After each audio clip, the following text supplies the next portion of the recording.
कारण भजन केलं का म्हातारी आता साखरी लागली.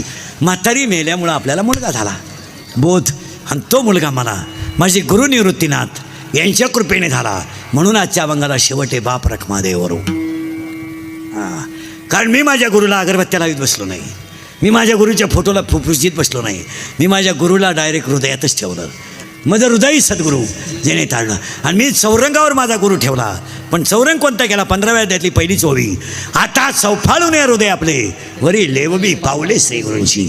मी माझ्या गुरुला हृदयात ठेवलं आणि मला बोध नावाचा पुत्र झाला. आणि मला लग्न न करता 4 मुलं झाली. कोणती ऐका? ज्ञानराज माझी, साधकाचा ज्ञानाबाई माझी, वेदशास्त्र, पहिला मुलगा वेद, दुसरा मुलगा योग, तिसरा मुलगा साधक, चौथा मुलगा अनाथ. पहिल्यासाठी अमृतानुभव, दुसऱ्यासाठी चांगदेव 65, तिसऱ्यासाठी ज्ञानेश्वरी, आणि तुमच्या माझ्या सगळ्यांसाठी हरिपाठ.